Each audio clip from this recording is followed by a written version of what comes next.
kaistorya. Ipaparinig ko sa inyo yung sinabi ni Madam Imelda Marcos. Ipaparinig ko na lang ha kasi naka-live din kasi ako sa Facebook eh. Yung repurpose content kasi na policy po ni Facebook napakahigpit noon. So hindi natin pwedeng ipakita sa inyo yung mismong referensya natin. Ang ginawa ko, na-recording ko, tapos nag-screenshot ako, tapos in-input ko yung audio. So, ang ipaparinig ko sa inyo yung mismong boses po ni Ma'am Imelda Marcos. Anyway, yung link, ilalagay ko po sa description pagkatapos po nating mag-live stream. Pakinggan nyo ito. Maganda to. Itong mga sinabi ni Madam Imelda Marcos, mga ka-story. Narinig nyo ba ako? Pakishare, mga ka-story, at pakilike. Ito na, ipi-play ko po. Ito. I'm running for the presidency. Because beyond the ultimate end of politics, which is justice for all, is because our sovereignty, the sovereignty of our country is endangered. The Cory Constitution of 1987 surreptitiously deleted the historical legal rights to our territories.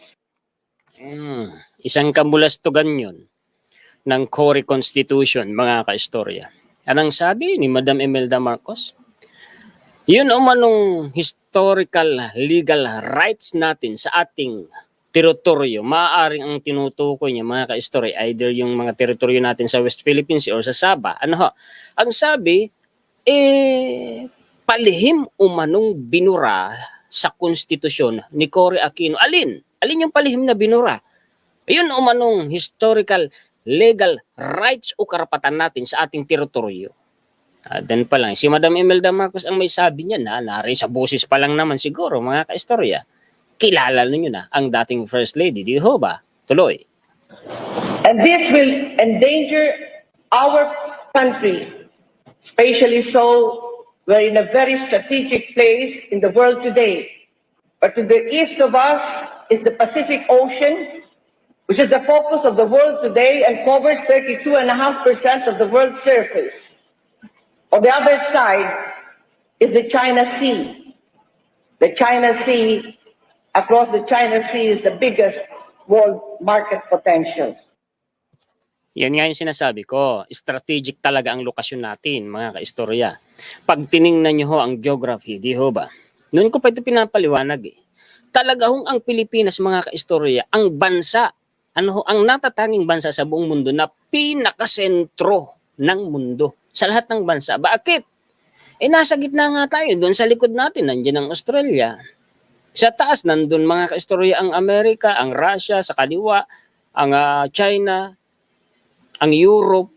Sa kabilang banda naman, nandun naman ang Africa. Tapos, iyan pang Pacifico at West Philippine Sea. Nasabi mga ka-istorya dito, ni Madam Imelda Marcos, ito umanong West Philippine Sea, ang sentro umano ng komersyo, kalakalan, trade. Bakit niya kaya yun nasabi, mga ka-istorya? Atras ko ng konti tapos ituloy natin. Is the China Sea. The China Sea, across the China Sea is the biggest world market potential. This can be a magnet for conquest and predators. Biggest potential, market potential. Yang market potential na yan umano na pinakamalaki biggest market potential dyan sa teritoryo natin sa West Philippine Sea. Maaaring maging dahilan ng conquest at predators. Ano bang ibig sabihin ng conquest? Predators, mga ka-story. Yan nga yung sinasabi ko sa inyo kanina, noon pa alam na ni Madam Imelda Marcos. Yung conquest, yung pananakop. Ang tinutukoy dyan, teritoryo natin. Sino ngayon ang nananakop sa mga teritoryo natin sa West Philippine Sea? Predators. Ano bang ibig sabihin ng predators? Maninila. Sino ang sinisila? Tayo. Teritoryo natin. Sino ang naninila sa atin? Alam niyo yan, kayong makakasagot, mga ka-istorya. Totoo o hindi? Kaya nga sabi ko sa inyo, noon pa, alam na ni Madam Imelda Marcos ang mangyayari dyan sa West Philippine Sea. 25 years ago, sinabi na niya yan, mga ka-istorya. Kayo mismo, naririnig ninyo boses pa lang. kilala nyo na ang dating First Lady. For them to start picking one island after the other of our 7,150 islands of the country. Isa-isa umano nilang kukubkubin, sasakupin, kukunin ang mga teritoryo natin dyan sa West Philippines. Ilan na ang nakamkam ni China na teritoryo natin dyan sa West Philippines? Di ba totoo ang sinasabi ni Madam Imelda Marcos? Totoo. Ha? Totoong nangyayari ngayon sa kasalukuyan. Tatangge? Yung mga pro-China dyan, tatangge? Pagtatakpan nyo? Hello? Gagawin yung tanga ang kapwa nyo Pilipino? There is a book, in fact, called The Dragon Strikes, which talks about a horrible war of the millennium that will occur in the South China Sea with a vast oil reserve between the Spratlys and Sabah. May tinukoy na dragon strike. Alin bang bansa ang madalas pinatutungkulan ng dragon? That will lead umano mga kaistorya sa horrible war, digmaan sa West Philippine Sea. Teritoryo pa rin natin yung binabanggit mga kaistorya. Bakit? Bakit? Dahil umano sa napakalaking deposito ng oil. Yung natural oil and gas reserve dyan umano sa pagitan ng Spratly at ng Sabah. Tumpak na tumpak, di ba? Kaistorya, mga kaistorya. Tumpak na tumpak ang sinasabi ni Madam Imelda Marcos. Totoo talagang nangyari. Totoo talaga. Natupad sa panahon natin ngayon. Bakit kaya ito nasabi ni Madam Imelda Marcos na hindi dahil sa may superpower siya, hindi dahil sa yung sana anting-anting, hello? Hindi po. Bakit? Kasi base sa history, ilang beses pong nakaharap ng dating first couple po, ang mga leader po ng China. Pumunta pa nga sila sa China, di ba? Kung di ako nagkakamali, 2 beses, di ba? Correct me if I'm wrong, mga ka-istorya. At noon pa, pinag-uusapan na po nila yung mga teritoryo natin dyan sa West Philippine Sea. Noon pa talaga nakikipagkumpetensya na dyan si China. Ang problema po, mga ka-istorya, hindi ho nila magulang-gulangan si former President Ferdinand Marcos Sr. Mautak si FAM, mga ka-istorya. Hindi rin nila tayo noon mabuli-buli. Malakas tayo noon eh. Yung sandatahang lakas natin noon eh. Hindi nila makamkam ang teritoryo natin noon. Ibig sabihin, mga ka-istorya, noon pa, alam na ni former First Lady, Madam Imelda Marcos, ang tunay na layunin ng China sa West Philippines. Hindi lang po for military purpose kundi yung napakalaking deposito po ng natural oil and gas reserve dyan sa West Philippines Sea na kung saan nga nasa loob ng EEZ ng Pilipinas. Kaya nga nagmamakaawa ang China na makipag-joint exploration ang gobyerno natin sa kanila. Ang kaso mahirap. Basta-basta magtiwala, lalo na sa ginagawa nila dyan ngayon sa teritoryo natin sa West Philippine Sea. Yun ang dahilan, kaya alam ni Madam Imelda Marcos, mga kaistorya. Yun marahil ang dahilan kaya niya nasabi yan. Ay di ba'y tumpak na tumpak naman, mga kaistorya? Tuloy. I am running, and this is the principal reason sovereignty is endangered and the survival of the republic is in peril. Second, anong ibig sabihin nun? Mga ka-story? Kaya siya umano tumakbo kasi alam niya na yung sovereignty is in danger. Sovereignty ng bansa natin is in danger umano. Pati na umano yung survival ng republic is in peril. Anong ibig sabihin noon, mga kaistorya? Noon pa, alam na ni Madam Imelda Marcos na ang soberenya at republika ng Pilipinas ay nasa malaking panganib. Anong ibig sabihin kasi nung soberenya Kasi medyo malawak kasi at malalim pag sinabi mong soberenya di pasimplihin natin, mga ka-story. Ang soberenya po ay ganito. Pag sinabi mong soberenya, Tumutukoy po yan sa kapangyarihan at karapatan ng isang gobyerno na pamahalaan ng buo, pangasiwaan ang kanyang mga mamamayan, ang kanyang kasarinlan at kalayaan at ang kanyang teritoryo, mapakalupaan man, karagatan at sa himpapawid. Yan po ang soberenya, mga kaistorya. Ano naman ang ibig sabihin noong republic? Pag sinabing republic o republika, mga kaistorya, direkta po yung tumutukoy sa pamahalaan o sa gobyerno na siya pong ulo ng isang bansa, utak, magulang ng isang bansa. Ibig sabihin, nung sinabi ni Madam Imelda Marcos na ang sovereignty ng Pilipinas is in danger, in the survival of the Republic is in peril, ibig sabihin, yung soberenya, kasama dyan ang mga mamamayan, mga Pilipino at kalayaan natin na ang soberenya umano ng Pilipinas at ang gobyerno ng ating bansa ay nasa isang malaking panganib. Yun ang dahilan kung bakit siya tumakbo sa pagka-presidente noong 1998. 1998 yan. Mga kaistorya, kita nyo? Kita nyo? Noon pa, alam na ni Madam Imelda Marcos yung magiging kalagayan ng bansa natin.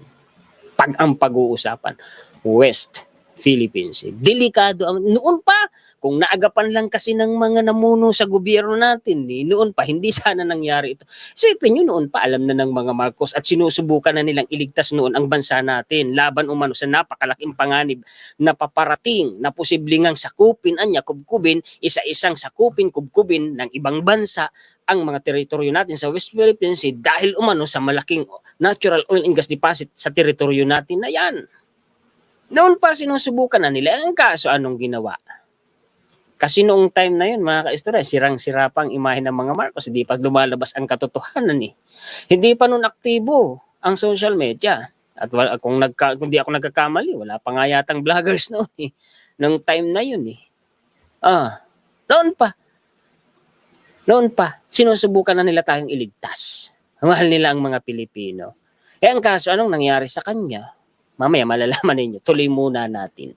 Paki-share po at paki-like. Napakaganda ng talakayan natin. History. Totoong nangyari sa nakaraan at totoong pangyayari sa kasalukuyan. Totoong balita. Paki-share po at paki-like. I'm running because since 1986, we really did not have true democracy.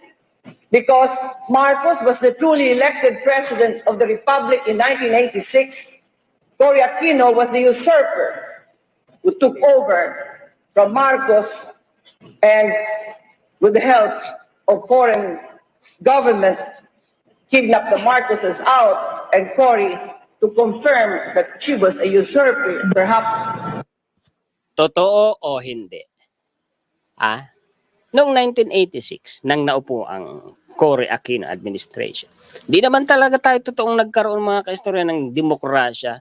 Na yung sinasabi nila na ina ng demokrasya, utang na loob natin sa kanilang demokrasya. Demokrasya, pinaglulukot tayo. Nabaon sa kahirapan, sa kagipitan ang Pilipinas. Tapos ang atin pong soberenya nanganib pa. Tapos kung di ako nagkamali, doon na nga nagsimulang maglakas loob itong si China, napasukin at ang teritoryo natin at kubkubin, kamkamin ang teritoryo natin dyan sa West Philippine Sea. Usurper umano, si Cory Aquino. Totoo naman. Totoo naman. Alam nyo yan eh.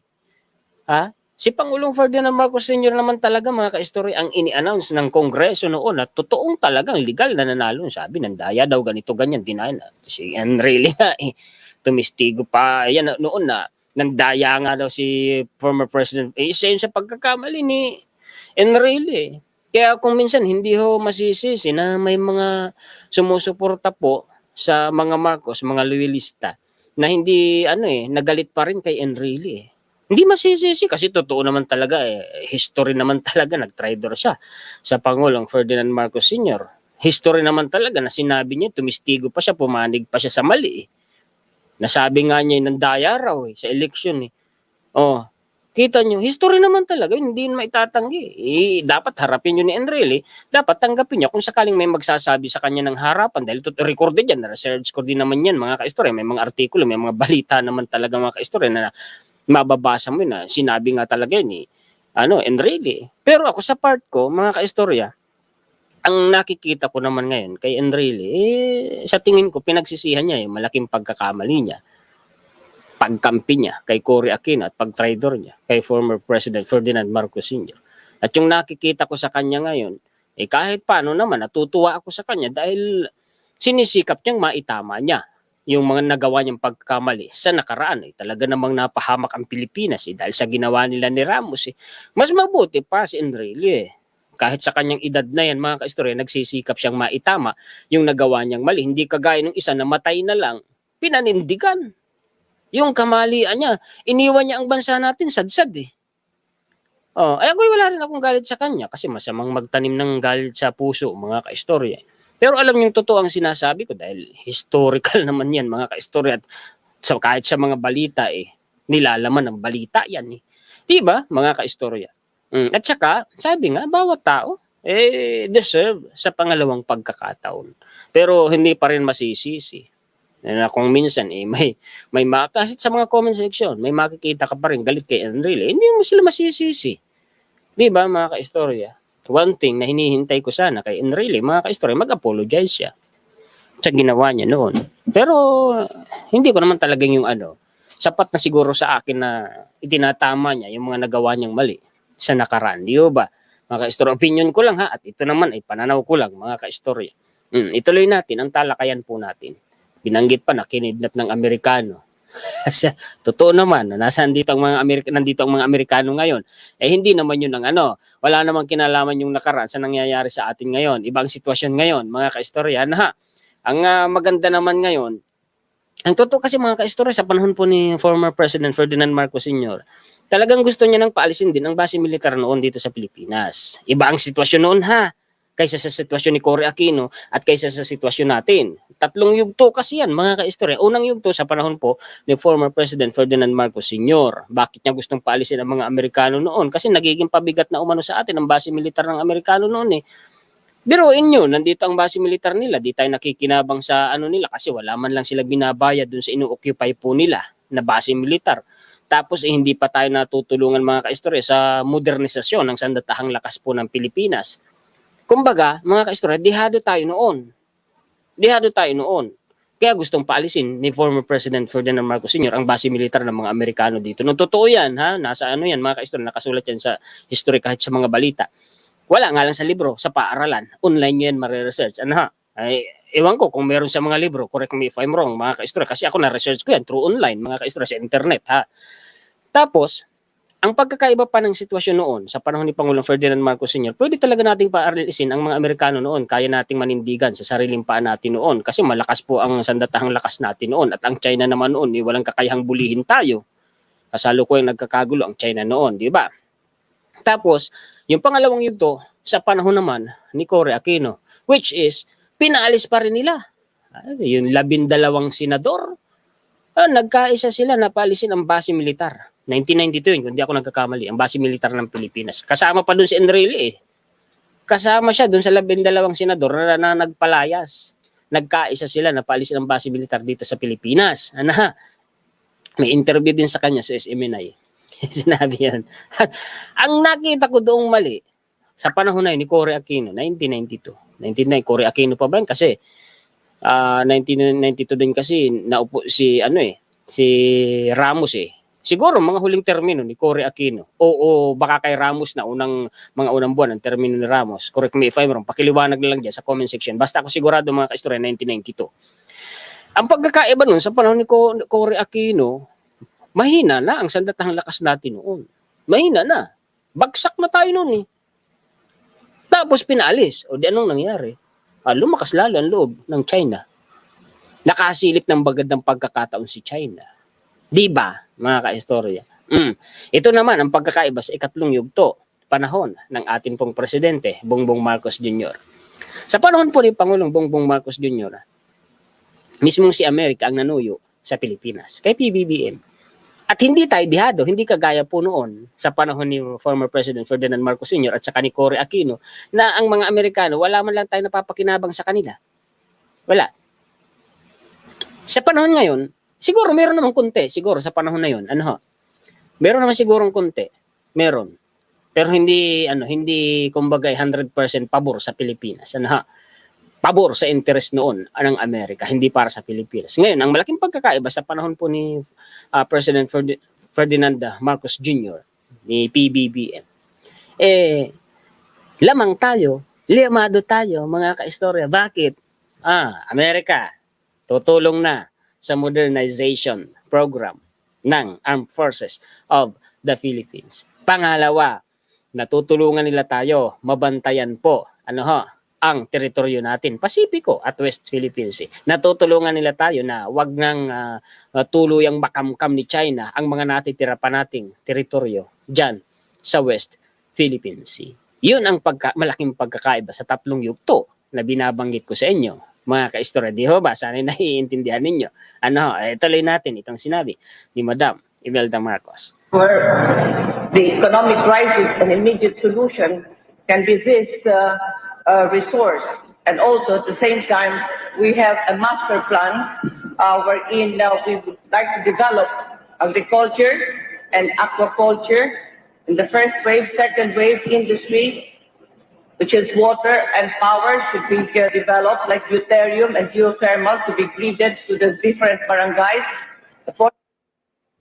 Nabanggit na yung deuterium, mga kaistorya. Sabi ko sa inyo plano yun ni Pangulong Ferdinand Marcos Sr. yung deuterium na yan. Ano ba yung deuterium? Parang LPG yan. Yung sakalan na nagpapaningas. At pwede rin po yung magpaandar ng makina ng sasakyan. Kaso sa panahon po natin ngayon, mga kaistorya, hindi pwedeng iporosyo kasi pati na po ang teknolohiya, mga kaistorya, sa kotse, sa mga pagluluto, sa lahat-lahat, kailangan mong baguhin at iakma sa paggamit ng deuterium. Hindi kakaya noon ni Pangulong Ferdinand Marcos Sr. kung in-explore o in-exploit ang deuterium sa teritoryo natin sa West Philippine Sea. Pagkamura-mura siguro ng ngayon, mga kaistorya, ng LPG, yung nagpapaningas, sakalan natin.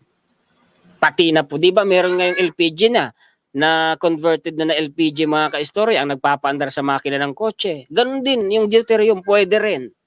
At pwede yung simulan sana sa panahon ni Pangulong Ferdinand Marcos Sr.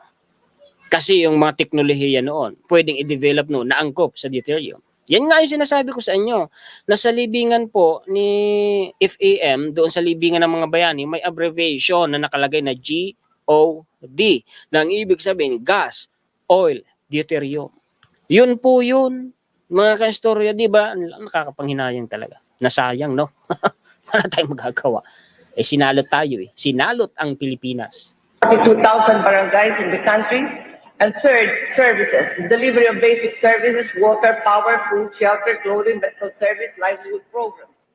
To save the Filipino people from the ultimate injustice of a possible bloody election, I, Imelda Romualdez Marcos, now withdraw from the presidential race on May 11, 1998. And I now call on all the Marcos loyalists and the entire Filipino people to be vigilant in the forthcoming election and to safeguard the votes so that democracy will prevail. Justice to us and harassment. When they knew that I was about to run, I had a conviction, and then afterwards disqualification. My qualification was questioned. Kung sabayin ng Filipino, ako'y aatras. Sabihin na ninyo kung duwag, pero ako'y takot na merong mamatay ng Filipino. Yan ang katotohanan. Call me whatever you want to call me. But I love the people, and I don't want them killed, even at the expense of them making a joke of me or insulting me. I will not be part of this. Sandali lang. Itong si kaistorya yung tanong niya, nababasa niyo naman. Posible. Posible talaga kung wala dito ang Amerika. At saka yung tanong kaistorya na idamay ni China sa digmaan, direkta tayong damay. Yun yung teritoryo natin, sinakop na Opo, naipaliwanag ko na yan sa mga nakaraan kong live stream. Ito yung narinig nyo na sinasabi ni Madam Imelda Marcos, yung time ito na siya ay umurong sa kanyang candidacy sa pagka-presidente. Ituloy ko muna kasi kunti na lang bago natin puntuhan. criminal act of a bloody election where many Filipinos will die. To save the Filipino people from the ultimate injustice of a possible bloody election, I, Imelda Romualdez Marcos, now withdraw from the May 11, 1988 presidential race. And now I call on all Marcos loyalists and the entire Filipino people to be vigilant in the forthcoming elections and to safeguard the votes so that true democracy will prevail. Signed, Imelda Romualdez Marcos, April 29th in the year of our Lord, 1998. Kita nyo, mga kaistorya. Ha? May nanakot sa kanya eh. May nagbanta sa kanya eh. Pati na yung candidacy nga niya, mga kaistorya, kini-question. Gusto siya ipa-disqualify eh. Yun palang ginawa kay PBBM. Ginawa na din noon pa kay former First Lady Madam Imelda Marcos. Isipin niyo talaga. Ay, ano yung banta sa kanya? Marami umanong mamamatay na Pilipino kung pipilitin mong tumakbo ka sa pagka-presidente. Eh, kung mo naman si Madam Imelda Marcos, ang lambot ng puso sa mga Pilipino, ayaw niyang may mamatay na mga Pilipino, ha? Tawagin na ninyo anya ako ng kung ano-anong masasamang salita, ha? Insultuhin na ninyo kung ano-ano pang sabihin ninyo anya sa akin. Di na bali. Wag lang anyang may mamatay na Pilipino. Isipin nyo, mga kaistorya. Isipin nyo. Pero kung nanalo siya noon, nung time na yon, wala tayong problema siguro ngayon dyan sa West Philippine Sea. Baka yung ipinagnangak-ngak nitong mga anti-EDCA, wala sana ngayong magnangakak na ganyan. Tapos itong mga dilawan, uulitin ko, makikibatikos kayo. Kapal ng mukha ninyo, kasalanan nyo yan eh. Nagkaroon tayo ng pagkalaki-laking problema sa bansa natin, kasalanan nyo. Nagpakalutang kayo eh. Mali yung mga leader ng bansa na hinangaan ninyo, sinuportahan. Tapos hanggang ngayon, nagpapakalutang pa rin kayo. Ayaw nyo tanggapin yung katotohanan, sinasarhanan yung utak nyo.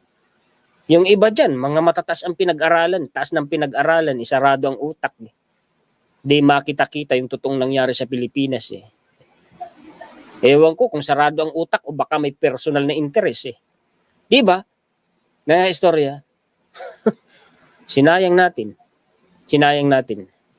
Sabagay, ito, may Marcos na uli sa Malacanang. Eh, ang kaso, sabi nga, mga kaistorya, 30 taon mahigit ang agwat. 30 taon mahigit para mahabol natin yung mga nasayang na oportunidad at pag-unlad ng Pilipinas. Nagsisimula pa lang tayo uli, mga kaistorya. Tapos itong mga kakapal na mukha nitong mga dilawan na ito, makikisaw-saw kayo sa usapin. Kapal na mukha ninyo. Di ba, mga kaistorya? Ito, ipakita ko sa inyong katunayan ha, na itong pinarinig ko sa inyo, lihiti mo ha, kasi may mga balita din yan mga kaistorya eh. Ito, mainstream media, balita. Ito, palakihin ko, palitin ko yung sarili ko. Ayan o, CNN ito ha, mga kaistorya, World News. Imelda Marcos withdraws from Philippine presidential race. Manila, Philippines, CNN facing prison and far behind in the polls. Former First Lady Imelda Marcos withdrew her long-shot candidacy Wednesday in the Philippines. Alam nyo naman, media, natural, negative ang yan sa imahe ng mga Marcos. Eto, may binabanggit pa na 100 loyal supporters. Yung time kasi na nagpahayag si Madam Imelda Marcos na atras na siya sa candidacy, ang dami-dami po na kasama niya ng mga loyalista. Yung mga loyalista na yun, sa tingin ko, mga kaistro, mga senior na po sila ngayon. So yung mga senior po natin, yung mga lolo at lola natin, ang nakakaalam na totoo itong sinishare ko sa inyo na history at balita. Alam nila yan, mga kaistro. Ang sabi, ito ang dahilan. Bakit siya umatras? Bakit siya tumakbo? Eto. Hindi, yung bakit siya umatras. Pasensya na kayo sa pagkakamali. Dalilito ako. Ito. To save the Filipino people from the ultimate injustice of a possible bloody election, I, Imelda Romualdez Marcos, now withdrew from the May 11, 1998 presidential race. Yan yun. Di niya nalilinaw, mga kaistorya, kung sino yun at kung ano yun. Di na niya nalilinaw. Ang malinaw dito, may nagbanta. Palagay ko hindi magsisinungaling ang former First Lady. Alam nyo naman ang sistema ng politika dito sa Pilipinas, mga kaistorya. Alam nyo naman eh. Eto pa Los Angeles Times. Yun din ang binabanggit, mga kaistorya. Yun din. Tapos yung sinasabi ni Madam Imelda Marcos. Totoo ito, may content na ako dito eh. May content na ako dito, pero ang referensya ko doon, Philippine News Agency, website na pag-aari ng gobyerno. Ito, pag-aari din ng gobyerno, PTV News ito eh. So ipaliwanag ko sa inyo ito, pahapyawan ko ito mga kaistorya. Ito binabanggit ni Madam Imelda Marcos na malaking kayamanan po natin, natural oil and gas deposit po dyan sa West Philippine Sea. Ito po yun. Philippine holds 26.3 trillion US dollars untapped oil deposits. Basahin natin sa ibaba. Nasa ibaba kasi ito eh. Ayan o. Manila. The Philippines is virtually sitting on a mountain of gold. Virtually daw ang Pilipinas nakaupo sa bundok ng mga ginto with untapped hydrocarbon deposits estimated at 26.3 trillion US dollars, mostly found in the disputed Spratly chain of islands, more than enough to free the country from shackles of poverty. Yun ang dahilan kaya sinabing ang Pilipinas parang nakaupo sa bundok ng mga ginto dahil nga po dun sa untap sa hindi pa na-i-exploit na hydrocarbon. Ang hydrocarbon, mga kaistorya, natural oil po yan. Natural oil deposits dyan sa West Philippine Sea, sa may Spratly chain of islands, na kung yan nga po mai-exploit ng Pilipinas, mamimina po natin, mga kaistorya, sapat-sapat yan. Hindi nga lang sapat, ang sabi dito, mga kaistorya, higit pa sa kaya umano nitong iahon sa kahirapan ang Pilipinas. Yan ang isang malaking dahilan, palagay ko. Kaya ang China nagpupumilit, nagsusumiksik dyan sa West Philippines, nagpupumilit na kamkamin ang mga teritoryo natin dyan. Gising, mga pro-China, mga anti-EDCA, gumising kayo sa katotohanan. Huwag yung pagtakpan ang katotohanan na sasabihin ninyong hindi tayo sasakupin ng China. Pinagtatakpan nyo, binubulag nyo ang mga Pilipino sa katotohanan. Anong hindi sasakupin? Sinasakop na nga ng China. Ilan na bang teritoryo natin ang kinamkam nila sa West Philippine Sea? Gising, gumising kayo, huwag kayong magtulog-tulugan. Yung iba dyan, mga matataas ang pinag-aralan, malalaki at malalawak ang karanasan. Binubulag ang Pilipino sa totoong nangyayari. Huwag kayong ganyan. Dahil pag nagkataon, damay kayo sa kapahamakan. Dadamay nyo kami sa mga personal ninyong interes. Di ba, mga kaistorya? Dati kasi, mga kaistorya, ako ang stance ko. Alam nyo naman, nasundan nyo naman ako, mga kaistorya, di ba? Ang stance ko noon ay yung nakikita ko noon na malaking ambag sa infrastructures at sa ekonomiya ng Pilipinas, ng China. Totoo naman yun. Laki-laki talaga ng tulong ng China sa infrastructures natin at sa ekonomiya. Totoo naman yun, mga kaistorya, sa komersyo. Bukod pa, mga kaistorya, kaya ganun ang stance ko kasi noon. Mas pabor ako noon sa China kung tutusin kaysa sa Amerika, although hindi naman ako anti-America.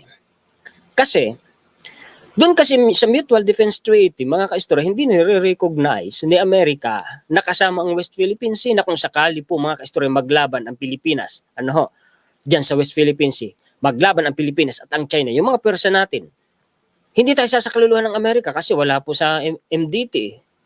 Ngayon, kaya naman ganito ang stance ko, mga kaistorya, na ako, binabatikos ko na ang China kasi ito ang katotohanan. Sa patuloy kong pagre-research, natuklasan ko, mga kaistorya, ang mga kabulastugang pinagagawa nito ni China at nakita ko, mga kaistorya, yung goal nila, yung malaking goal nila sa pagsasaliksik ko. Sabi ko nga sa inyo, mga kaistorya, araw-araw na ng buhay ko nasa pagsasaliksik, although hindi ako yung may degree na researcher ang buhay ko nasa araw-araw na pagsasaliksik. Kaya sabi ko sa inyo, alam ko ang nangyayari, alam ko ang totoong kwento ng magkabilang panig. Nakita ko kung ano talaga ang totoong kulay ng hangarin po ni China. Ito ang malaking pagkakaiba. Kaya ganito naman ang stance ngayon ni Juan Historiador. Baka kasi may nagtataka. Ito na Nirepaso na ng Amerika yung MDT. Ha? Sa pamamagitan po ng EDCA, mga kaistorya, malinaw na po mga kaistorya, yung joint statement po ng Secretary of Defense ng Pilipinas at ng Amerika. Ang linaw na nakalagay doon, kasama na po ang West Philippine Sea sa nire-recognize nila. Ano ho? Na alyansa ng Pilipinas at ng Amerika. Ibig sabihin mga kaistorya, kung magkabanggaan ang pwersa ng Pilipinas at pwersa ng China dyan sa West Philippine Sea, tutulungan na tayo ng Amerika. Ay di ba, linaw-linaw nun, mga kaistorya. Ang linaw-linaw nun. Dati kasi mga kaistorya, ang paliwanag ko, mag-ingat tayo na wag lumaban, makipagdigmaan sa China. Kasi ang Amerika di tayo tutulungan. Totoo eh, noong time na yun. Kasi hindi nila nire-recognize ang West Philippines. Ngayon iba na. Nire-recognize na ni Amerika. Linaw-linaw na noon sa joint statement po ng Amerika at ng Pilipinas. Yung Secretary of Defense. Ipanaliwanag ko na at pinakita ko sa inyo sa mga nakaraan nating live stream, mga kaistorya. Linaw-linaw na noon. So ano pang ikakatakot natin? Bakit pa tayo maduduwag? Huwag nilang sabihin na hindi tayo damay. Damay tayo, ano't ano man ang mangyari. Nandito man ang Amerika, nandito man ang EDCA, o wala, idadamay tayo ng China, maniwala kayo. Maniwala kayo, napakahalaga po ng teritoryo natin sa mga layunin at goal po ni China. Geographically, strategically, mga kaistorya, yung lokasyon ng Pilipinas, kailangan yan ng China. Plus, yung napakalaki pa pong natural oil and gas deposit po dyan sa West Philippines, sinasakop ng teritoryo natin, ay may layunin itong si China na madudominate po niya at ng mga kasama niyang bansa ang komersyo, ang kalakalan sa mundo sa mga taon pong 2050. Yan yung BRICS. Yung BRICS, abbreviation ng mga bansang magkakasama. Brazil, Russia, India, China, South Africa. Yan yun.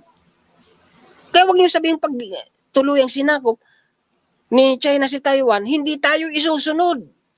Nako, labo nun.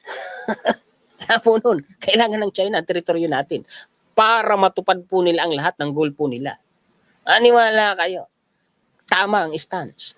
Tama ang desisyon ni PBBM sa EDCA. Maniwala po kayo. Huwag kayong maniwala dyan sa mga anti-EDCA.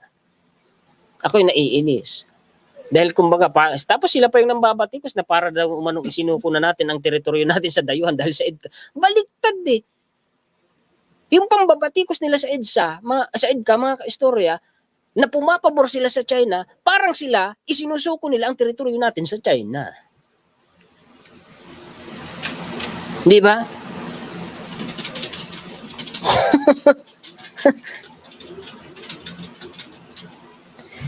Block ko muna itong isang ito. Kahit anong paliwanag mo dyan, hindi na maniniwala dahil ang gusto niyan mga kaistorya pagwatak-watakin ang mga Pilipino. May mga personal na interest yan. Tuloy, sa talakayan, palakihin ko ulit. Ha? Ito yung pinag-iinteresan malamang na malaki ni China. Malamang, mga kaistorya. The oil deposits have been there for centuries. Yet they have remained untouched. This is sad because these oil deposits could have been tapped for the economic development of the country. Kung may exploit talaga yan, malaki ang maitutulong yan para mapaunlad. Magiging first world country tayo dyan, mga kaistorya. Ang problema nga, nandiyan na ngayon si China, mahihirapan na tayo. Yun yung concern eh. Yan yung concern po ni former First Lady Imelda Marcos. Ayan, dami-dami talaga nating sinaing dahil dito sa mga lutang. Diba? Ano sabi dito? If finally tapped, the Philippines would not have to import expensive oil. Kung ma-exploit natin yan, yung natural oil and gas deposits na, hindi na tayo mag-i-import ng napakamahal po na yan, na oil, yung gasolina na yan at diesel na yan. Di na. In fact, the country would be an exporter of oil products and at the same time provide an answer to the unabated rise of gasoline prices almost every week. Sa halip po na mag-import tayo, mag-e-export pa tayo. Yayaman talaga tayo, ang Pilipinas. Anong basihan dyan ng PTV News na ito? Ito mga kaistorya. Retired Brigadier General Eldon G. Nemenzo, a pilot and former deputy commander on the 3rd Air Division of the Philippine Air Force based in Zamboanga City, made a thorough research in his thesis. Gumawa siya ng thesis at nag-research siya. Ha? Masinsinang pag-research dyan sa natural oil and gas deposit natin sa West Philippine Sea. When he took the advanced course at the Command and Staff College of the PAF in Villamor Air Base, Pasay City, when he was still in the active service. Kaya pala, legit pala mga kaistorya. Yung basihan ng artikulo na ito. Lihiti mo pala. Ha? He said the vast oil reserves of the Philippines found in various parts of the archipelago, specifically the Reed Bank, the largest of them all, and the Mischief Reef in the Spratly Island or the Kalayaan Island groups, kung saan ilan ng teritoryo natin dyan ang kinamkam ng China. Alam kasi nila. Nag-research din po sila dyan, nag-survey din dyan ang China. Alam nila. Alam po nila. Mga kaistorya. Kulang din sa tapang itong si China dahil kung talagang ang laki-laking bansa nila eh. Superpower sila pa yung may pinakamalaking bilang ng Navy fleet eh. Kulang din sila sa tapang, medyo takot din eh. Kasi kung talagang buo ang tapang nila eh, bakit hindi na nila exploit yan? Nasakop na nila eh. Takot din sila kahit papano, di ba mga kaistorya?